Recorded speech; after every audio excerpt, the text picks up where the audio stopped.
हे दोस्तों। तो मैं अशोक फिर से आपका स्वागत करता हूं मेरे डॉट नेट ट्यूटोरियल चैनल में। तो आज हम देखते हैं स्टैटिक एंड सिंगलटन क्लास में क्या डिफरेंस है।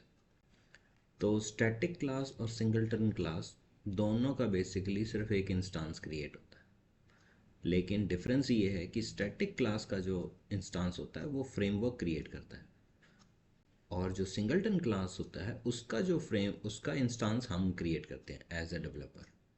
सो द आइडिया इज़ कि इन दोनों क्लासेस का एक ही इंस्टांस होना चाहिए, और जो भी इन क्लासेस में मेथड्स कॉल हो रहे हैं उस इंस्टांस के थ्रू ही कॉल होंगे। ठीक है, अब इसे एक सैम्पल एप्लीकेशन से देख लेते हैं। ये हमारे पास एक स्टैटिक क्लास है जिसमें स्टैटिक कीवर्ड से हमने इसे एक स्टैटिक क्लास बना दिया। इसमें एक हमारा एक स्टैटिक मेथड है। ठीक है, और अब इसे हम कॉल कराना चाहते हैं तो हम लिखेंगे स्टैटिक क्लास डॉट उस मेथड का नाम। तो इस तरीके से हम उस क्लास के मेथड को कॉल करा लेते हैं।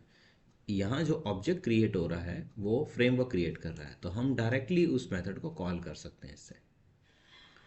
ठीक है, और अब सिंगलटन में देखें तो सिंगलटन क्लास में क्या होता है कि ये एक नॉर्मल क्लास होती है। इसे हम प्राइवेट कर देते हैं इसके कंस्ट्रक्टर को, ताकि इसे कोई इंस्टांशिएट या इसका ऑब्जेक्ट ना बना सके। और एक हम प्राइवेट इसका स्टैटिक प्रॉपर्टी यानी इसी क्लास का एक ऑब्जेक्ट बनाते हैं प्राइवेटली, और सभी को यही ऑब्जेक्ट असाइन कर देते हैं। तो इसके लिए हम लोग बाहर एक पब्लिक मेथड एक्सपोज करते हैं कि गेट इंस्टांस। इसका मतलब कि इस क्लास का एक इंस्टांस ये हमें रिटर्न करेगा। कौन सा इंस्टांस? ये वाला इंस्टांस। कि अगर ये इंस्टांस नल है तो एक नया इंस्टांस इसी क्लास का क्रिएट करके इस इंस्टांस में असाइन कर दो और रिटर्न करा दो।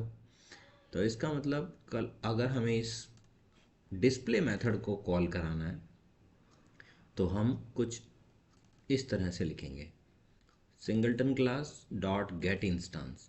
गेट इंस्टांस करने के बाद जो भी आएगा उसमें हम डिस्प्ले मेथड को कॉल कराएंगे, या singleton class dot get instance dot display method, इस तरह से भी हम उसे कॉल करा सकते हैं। ठीक है, यहाँ जो इंस्टांस क्रिएट हो रहा है वो हम बना रहे हैं एज अ डेवलपर।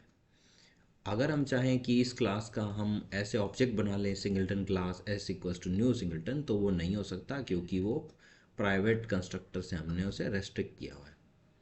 सो कोई उसका डायरेक्टली न्यू कीवर्ड के साथ उसको इंस्टांसिएट नहीं कर सकता।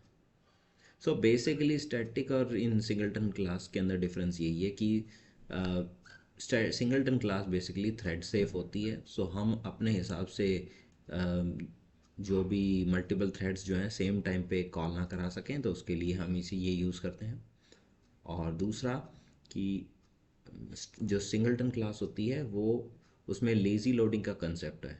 अगर हम चाहते हैं कि इस क्लास का ऑब्जेक्ट तभी क्रिएट हो जब हम इसके किसी मेथड को कॉल करें, तो उसके लिए भी हमारे पास ये तरीका है। अभी इसमें मैंने लिखा है कि इसे कुछ भी असाइन नहीं है, मतलब ये लेज़ी लोडिंग का कॉन्सेप्ट को सेटिस्फाई कर रहा है। तो ये एक छोटा सा डिफरेंस था। आगे हम कुछ और टॉपिक्स देखेंगे, तो बने रहिए दोस्तों मेरे चैनल पे। Thank you.